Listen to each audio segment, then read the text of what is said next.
Ahora vamos a invitar a Pieter Smits. Pieter, thank you very much for being here with us. Pieter nos va a hablar de la angioplastia en esos pacientes que tienen riesgo hemorrágico elevado, donde el riesgo hemorrágico nos pone a veces en la controversia de qué tipo de tratamiento antiplaquetario pueden recibir. Así que, Pieter, thank you very much for being here with us. Thank you, Mr. Chairman, and it's a pleasure being here in this beautiful Buenos Aires. And it's also a pleasure to talk to you about PCI and high bleeding risk patients. First, before I go into the discussion of how should I treat my high bleeding risk patient, I would like to tell you a little bit more about the importance of bleeding post-PCI. The incidence of bleeding post-PCI is not a rare event. It happens quite often, as you can see on the slide. If you look at moderate bleedings like BARC 1 and 2, it's 22.4%. If you look more at the more major bleeding that has really become really more clinically relevant, it's 6.3% at 1 year post-PCI. And as you can see, so the most major bleeds are indeed the not so non-major bleeding. But anyhow, the major bleeding has a cumulative incidence of about 3% per year, which is not minor. And most of those bleedings occur within the first 30 days post-PCI. I think it's also important to mention that. And if you look at where does this bleeding occurs, you can see that it's mostly gastrointestinal. Sometimes it's in the peripherals or in the urinary tract, or in rare cases in the central nervous system and other regions. So most of them are gastrointestinal. I think it's important to know. And also it's important to know that it has also changes. So of course, in the beginning, in the early phase of after PCI, the bleeding events happens to be more related to the vascular access site, as you can see. But after the first 30 days, up to 1 year, it's more the gastrointestinal region that the major bleeds occur. And major bleeds, ladies and gentlemen, are really important. They are really related to mortality. And that is shown in several studies. This is one study looking at multiple studies in pharmacology and pulled them together. And they see, you can see that a major bleed has a 4-time-fold increase in cardiac death and in all-cause deaths, sorry. And it's more than almost 3 times more incidence in cardiac deaths if you have a major bleed after PCI. And it is not only PCI, only also the trilogy study where ACS patients received ticagrelor but did not go for intervention. Also, those patients had the same, if they had a bleeding after their presentation with an ACS, they had the same risk of mortality when they had a major bleed after the admission with the ACS. And I don't think I have to explain this slide, how it comes that bleeding is related to mortality. It obviously relates to the fact that you have to, when you have a major bleed, you will stop your DAP, you will stop your dual antiplatelet therapy or your antithrombotic therapy anyhow.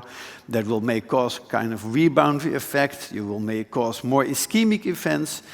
A major bleeding is also giving differences in disbalance in your oxygen consumption and your oxygen supply. Anemia, for instance, and hypotension, hypovolemia also has a major impact on the occurrence of death. And of course, when you have a major bleed, often you give transfusions, and transfusions also have deleterious effects.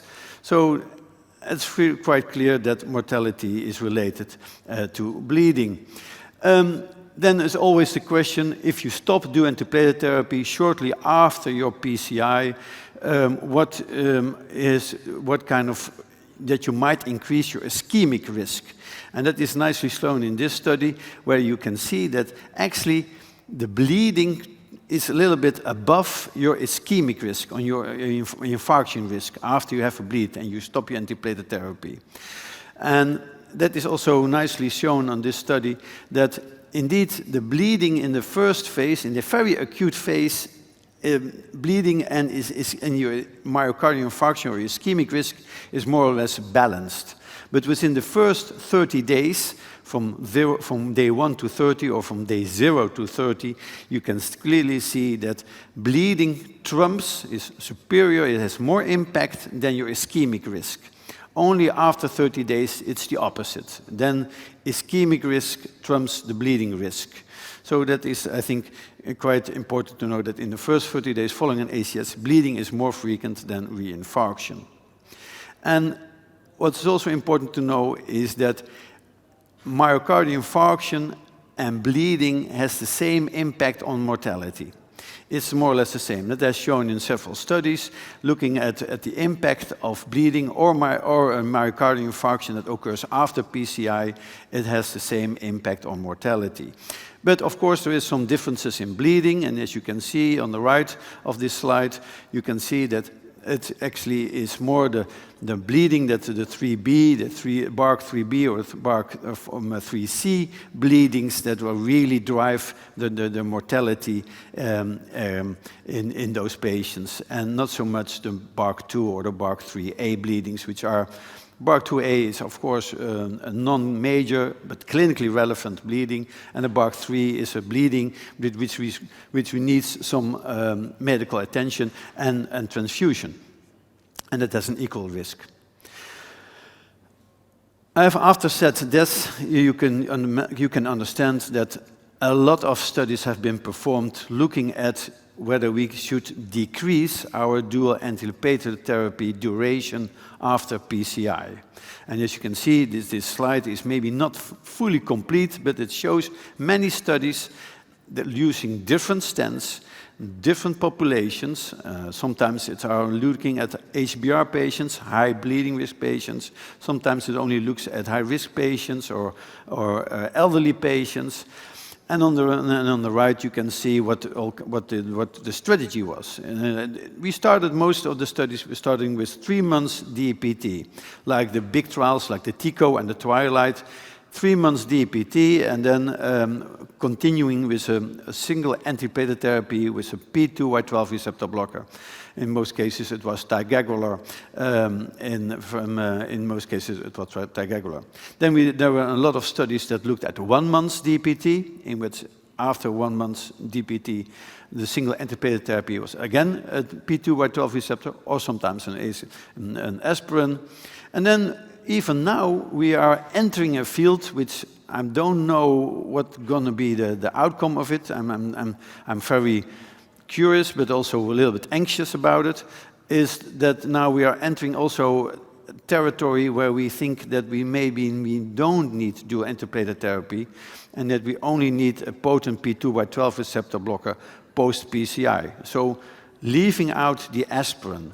There's no data yet that much, only 2 small studies from the ACID study with the synergy stent, but the large studies like the NEO Mindset and the Legacy study, it's not, you can see it on the bottom, 3,000 ACS patients. I don't know yet what that will bring to us. But anyhow, if we specifically look at our high bleeding risk patients, you can divide them into studies that had a single-arm studies. That is shown here on the left. These are studies had a single-arm registries that compared the outcome with the historical control. On the right, you have the randomized controlled trials in high bleeding risk patients. And in that respect, you can also look at whether those studies compared 2 stents, mostly a DES and a bare metal stent, or they looked at 1 stent, but looked at different therapy durations, like the Target Safe study or the Master DPT study, which was far out the largest study in high bleeding risk patients that have been performed so far. And it was only looking at the strategy 1 month DPT versus more than 3 months DPT. I'm evidence-based. I follow the evidence-based medicine, so I usually don't give that much attention to registries. I only focus on randomized controlled trials. And here you can have what all those studies represent. For instance, the Zeus trial was looking at the Endeavor stent versus bare metal stents in high bleeding risk patients, but also in high thrombotic risk patients. The senior trial was looking at the Synergy stent versus a bare metal stent in the elderly populations above 75 years old. and looking at 1 to 12 months DPT. Leaders 3 was the BioFreedom drug-coated stent, so no polymer, but only the drug on top of the stent versus the bare metal stent.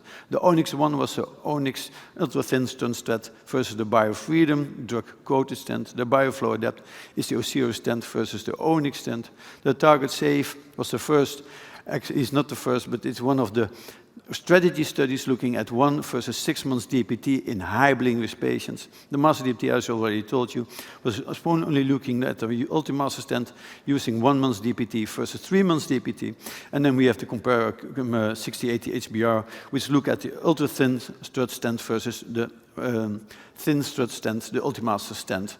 Again, a comparison between 2 stents in high bleeding risk patients. So, Zeus and Senior, 2 studies looking at a drug-coated stent versus a bare metal stent, and that was really clearly showing that bare metal stents are not being used and should not be used anymore in your high bleeding risk patients. They were on all endpoints. Drug-eluting stents were superior compared to bare metal stents.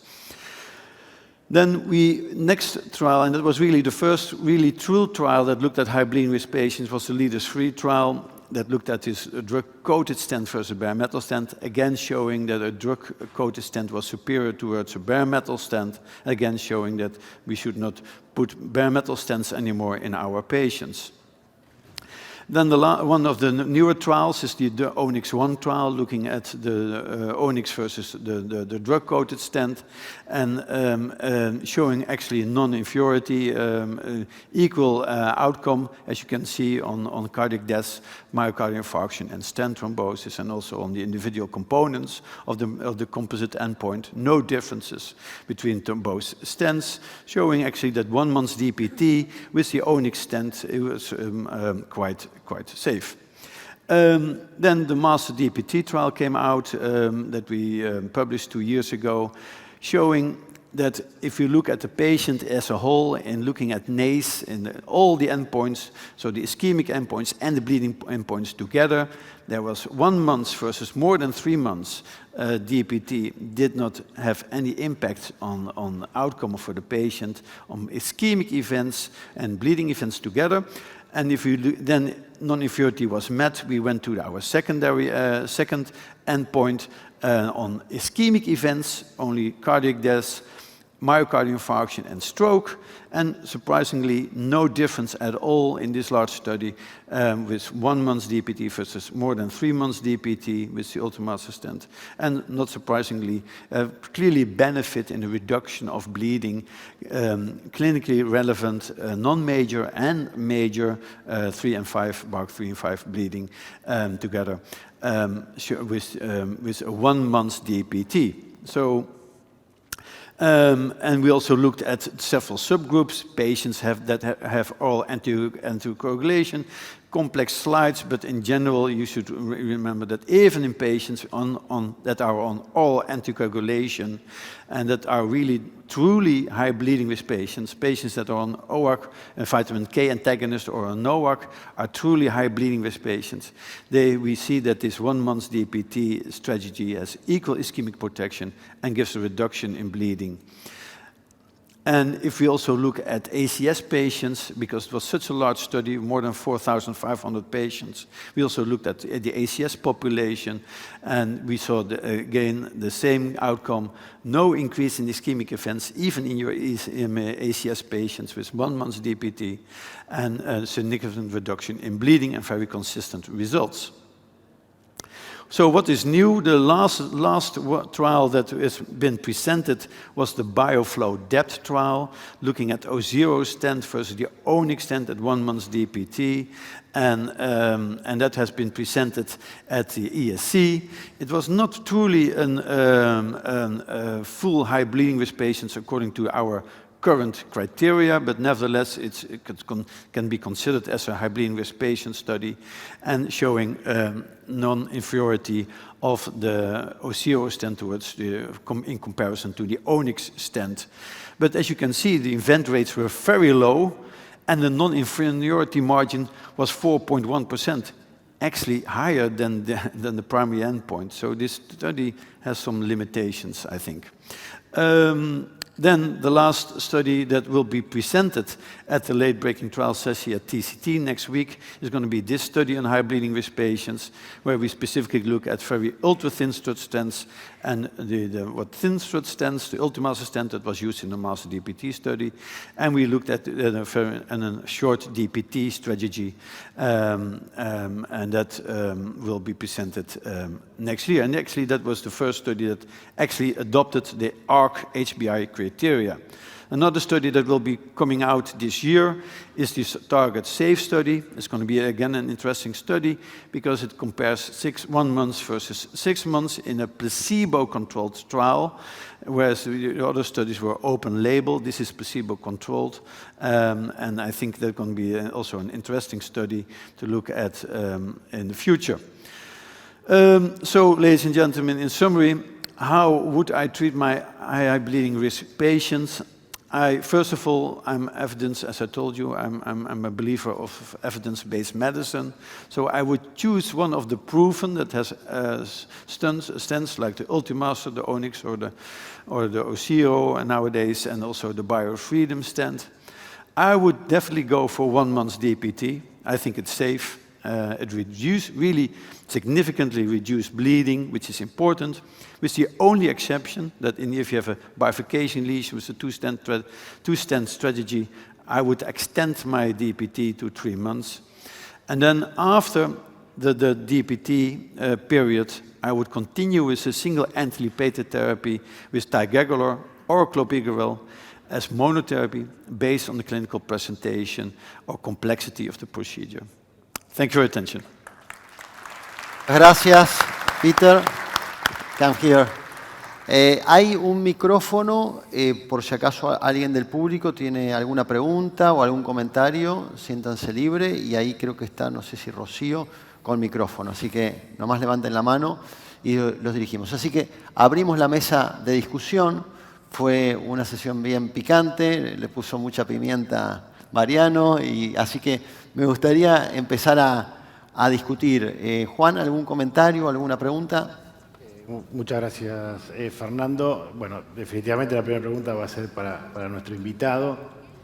Usted decía, doctor, que en los primeros 30 días ese desbalance entre isquemia y riesgo hemorrágico se termina de balancear para seguir superando el riesgo hemorrágico.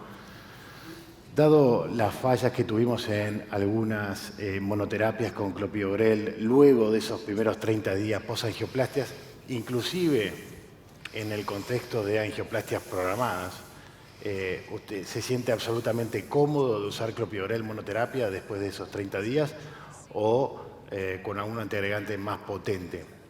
O inclusive esperar a los 90 días. Maybe the you hold the microphone. Okay, I can still get a microphone. Yes, of course. Yeah, nice question. I think for me, it would be as we also saw in the master DPT trial. In the master DPT trial, we left it at the operator discretion in what type of monotherapy they should continue after this 1 month DPT. Should it be aspirin only, should it be clopidogrel only, or should it be a more potent P2 or 12 receptor blocker like prasugrel or ticagrelor? And we left it open for the operator because we cannot dictate this in a global study all over the world, a certain therapy. It's not that not all drugs are available and are not reimbursed everywhere. That for one. The second thing is, and that's reality. The second thing is that only the operator knows best the complexity and the characteristics of the patient. So if you really have, like the clinical presentation is an ACS of the patient, and he has and you perform a complex PCI, you're bound to use a more potent P2 receptor blocker as your monotherapy. And that is also what we saw in the master DPT. So those ACS patients and those patients with more than one complex characteristics of your lesion, those patients did less of those patients received clopidogrel, and the more of those patients received ticagrelor. And that is also what I would do. Because I feel that it's a kind of a natural protection for the patient. adding aspirin on top is not helping the patient, it's only causing more bleeds. Excelente. Alberto, excelente charla.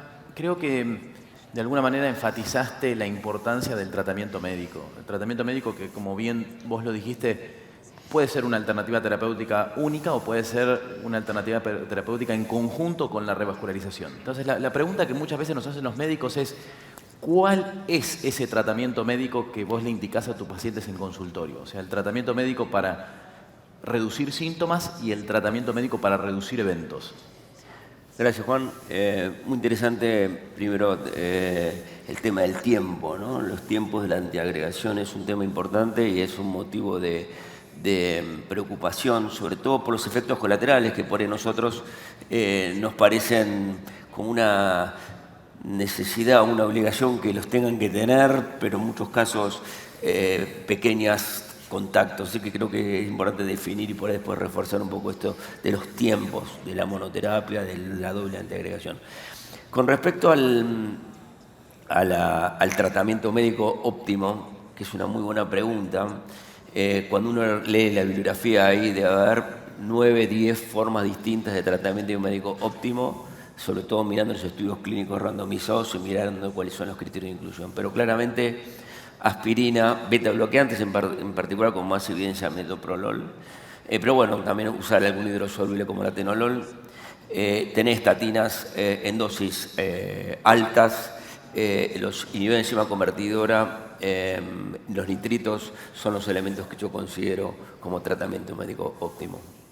Obviamente las dosis tratar de llevarlas al máximo posible en la medida que sean tolerables por el paciente. Yendo al tema que presentó Mariano, la última diapositiva me gustó, mostrando el shared decision making, ¿no? Como que incorporar al paciente en la decisión. Y la pregunta yo lo haría para Pieter. Quiero saber, en el hospital de Mastad, ¿cuál es la proporción en pacientes coronarios que van a cirugía versus angioplastia? Pues eso varía mucho centro a centro. ¿Y qué paciente vos considerás que es un paciente para cirugía, que vos no le harías angioplastia? Qué pregunta. Yeah, a tough question, and I like the presentation. All the patients. I like the presentation of of our surgeon here very much. But as usual, a multi-vessel patient is not always the same. You can have multi-vessel patients with a low syntax score, which I think is very good to treat with a stent, and you have diabetic patients which also have sometimes not so severe diffuse disease, which can also be good treated by stents. And that's why I think it's so important to have a heart team. So all the patients that go for invasive diagnostics, for angiograms, we are discussing that together, side by side with the surgeon, to determine what is best. And then we give this our recommendation to our patient, and then again, shared decision comes into place. To give you an answer to your question, it's something about 1 out of 4. 1 out of 4 of the patients that could go have coronary artery disease, go for surgery, and 3/4 on the elective cases go for PCI. That is roughly in our institute what is happening. And that is joint decision making with the heart surgeon. And it's also because we also take into account the comorbidity, the age, COPD, renal function. That is also very important in our decision making. And surgeons definitely have some reluctance to operate in patients that have a lot of comorbidities and have patients that have cancer. I'm not sure if you agree with me, but yes, that is at least what we do.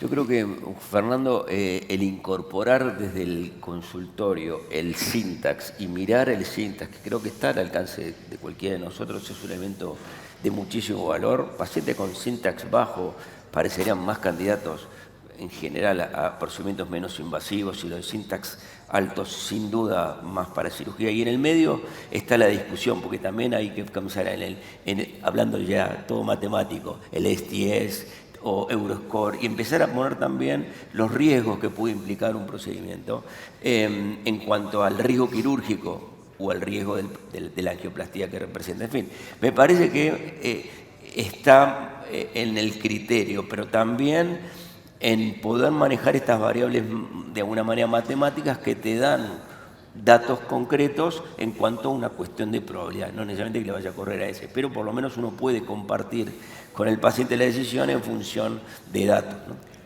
Yo concuerdo con lo que decís del syntax, aunque eso es algo discutible, muy discutible últimamente. No por nosotros, a los cirujanos nos viene bien el syntax, pero atrás del syntax vino el FEM y demás que se basa en otros estudios, el FFR y demás cosas. Así que conocer el syntax es bueno porque eso divide aguas claramente. Alto syntax, me parece que no hay mucho para discutir. Pasa que en las guías ponen tal syntax mucho, bueno, ¿no? Está muy instalado. Creo que se va a rever.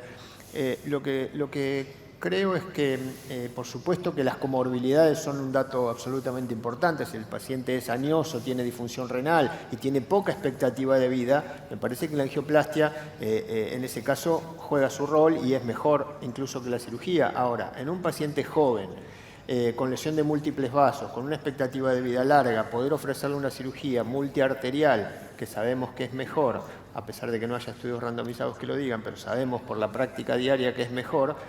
Creo que independientemente de alguna otra comorbilidad, yo a ese caso le ofrecería cirugía. Me parece que la expectativa de vida debería ser un punto de corte, así como lo es el syntax. Y yo personalmente creo que la diabetes es un factor de riesgo muy importante, sobre todo por la posibilidad de revascularización completa que otorga la cirugía versus la angioplastia. Muchas veces los diabéticos, o la mayoría, no solo tienen malos lechos, sino que tienen obstrucciones totales, que si bien la angioplastia ha avanzado un montón en esto, creo yo que la cirugía sigue siendo gold standard en ese aspecto. Así que expectativa de vida larga y poder ofrecer revascularización completa, creo yo que la cirugía en ese aspecto tiene sus ventajas. Juan. No, me gustaría reflotar un poquito lo que se dijo de shared decision making y syntax. Nosotros lo que hacemos habitualmente es una reunión semanal y un jardín donde discutimos pacientes del instituto e inclusive de afuera. Nunca falta vos o Mariano que traen algún caso de afuera de algún médico que quiere consultar y nos conectamos online y lo discutimos. En el caso de los pacientes que tenemos en la sala de hemodinamia inclusive, tratamos de presentar el caso ahí, discutir con los cirujanos en la sala de hemodinamia, con ustedes, con un cardiólogo clínico, llegar a la mejor decisión posible, presentársela al paciente, que sepa cuáles son los beneficios. Tratamos de no hablar mucho de números porque no podemos hablar mucho de syntax, porque es una angioplastia que no nos representa. Quizás se aproxime mucho más a syntax 2 que al 1, y la cirugía también hacemos una cirugía completamente distinta, que es una cirugía sin bomba con doble conducto mamario, que el impacto quirúrgico, el ACV periprocedimiento es mucho menor. Entonces, los números no creo que nos representen completamente, pero nos aproximan, y sí, la decisión final, por supuesto, después de la sugerencia del jardín, es del paciente y su familia. Fernando, yo creo que lo que dice Juan es importante, que hay muchos colegas acá, la disponibilidad del JERTIM y de estar abiertos cualquiera de nosotros, el mismo JERTIM, a la discusión de casos de cualquiera de nosotros que tenga en el consultorio que quisiera compartir en la toma de decisiones. Pero creo que es una manera de tratar de tener un lente común, porque la búsqueda de los JERTIM está orientado centralmente a tratar de tener una visión compartida sobre el problema, tratando de mostrar con los hemodinamistas, con los cirujanos, con los que hacen imágenes, con los clínicos, el mejor tratamiento. Así que sepan que está abierta esa ventana para cualquiera que quiera, simplemente es cuestión de presentarlo. Juan. Mariano, vos hablabas del tipo de cirugía que se hace. O sea, el ICBA tiene en los últimos 20 años una cirugía coronaria con una mortalidad intrahospitalaria, con datos que se van a presentar ahora en el Congreso SAC, del menos del 1%. Menos del 1%. O sea, esos datos, a veces cuando uno los compara con los datos de los trabajos, son difíciles de encontrar. ¿Cuál es el secreto para lograr menos del 1% de mortalidad intrahospitalaria en cirugía coronaria programada? Sí, esos datos son correctos, son tomados de la base de datos que tiene más de 17.000 pacientes. Empezamos con esa base de datos en el año 97, pero a partir del año 2001-2003 nosotros cambiamos nuestra táctica quirúrgica a cirugía arterial pura sin circulación extracorpórea. Si bien no hay ningún estudio grande que haya demostrado beneficio, sobre todo en sin circulación extracorpórea, nosotros lo vemos en cuanto a la reducción del número de strokes, sobre todo, y a la reducción del número de infartos. Ese dato de menos de 1%, por supuesto, es en cirugía electiva, y creo yo que el hecho de haber conformado un grupo que se mantiene prácticamente entero en los últimos 20 años, con los mismos anestesiólogos, los mismos recuperadores, los mismos cirujanos, hacer medianamente siempre lo mismo, nos da esa ventaja. Hemos incorporado la práctica de la cirugía doble arterial sin circulación extracorpórea como algo diario. La verdad que yo no me acuerdo cuándo fue el último paciente que convertimos a cirugía con bomba por necesidad estricta, digamos, del caso. Así que creo yo que la repetitividad y el hecho de mantener un grupo bien formado, liderado por Daniel y bueno, Fernando Piccinini y yo y Juan Espinosa ahora, me parece que por ahí viene la base del asunto. Peter, una pregunta respecto a la complejidad anatómica y el doble esquema antiagregante. Hay un subestudio del Master DAPT que vos mencionaste y que muestra que frente a una lesión compleja también se puede aplicar un esquema breve de doble esquema antiagregante. Pero vos mencionaste que cuando usabas 2 stents en bifurcaciones, prolongabas un poco más. Quisiera un poco de dónde se basa eso y tu observación. Yes, it does have a basis that comes in our second talk, that a bifurcation treatment with a 2-stent strategy has shown to be one of the most highest risk for stent thrombosis. It is the complexity factor that has the most highest hazard risk for events. So we also did a sub-study within the Master DPT looking specifically at bifurcations, and 15% of all the lesions treated in the Master DPT was a bifurcation lesion, but only 5%, less than 5%, was treated with a dual stent technique. I cannot tell you the results because it will be presented at TCT next week by Bernard Chevalier. But that is, for me, one of the reasons why I think that extending DPT in your high bleeding risk patients with a bifurcation lesion with a 2-stent technique, extension of DPT I think could be beneficial. Gracias. Fernando, la última pregunta y vamos cerrando la sesión, tiene que ver con, en los últimos años, la utilización de imagen intracoronaria ha demostrado reducir eventos en el seguimiento de los pacientes que se hacen angioplastia y mejorar los resultados. ¿Cuál es tu perspectiva? ¿En qué pacientes usarla? ¿Qué haces en el ICBA? Bueno, las imágenes angiográficas tienen limitaciones y por eso adjuntar o complementar con IBUS o OCT da mucha más información, especialmente en angioplastias complejas. Primero surgió la angioplastia de tronco y nosotros fue mandatorio usar imágenes en angioplastia de tronco, pero hoy por hoy en pacientes con bifurcaciones o lesiones complejas ya hay mucha información y se presentó hace poquito en el europeo estudios donde muestran una disminución de la mortalidad cuando se usan imágenes intracoronarias en las angioplastias en general. Así que el uso es creciente, es muy simple, agrega por supuesto un costo, pero da un beneficio y sobre todo en el largo plazo de los pacientes. Así que yo agradezco a todos la participación en esta sesión, muy linda, muy interactiva. Gracias Peter, again for coming here. Y vamos a invitarlo al doctor Jorge Velardi, que va a coordinar este espacio donde se conmemoran, se celebran 45 años del Instituto Cardiovascular. Así que gracias, Jorge, y te dejamos a vos en esta sesión coordinándola y dándonos tu charla. Muchas gracias. Muchas gracias. Nos vemos.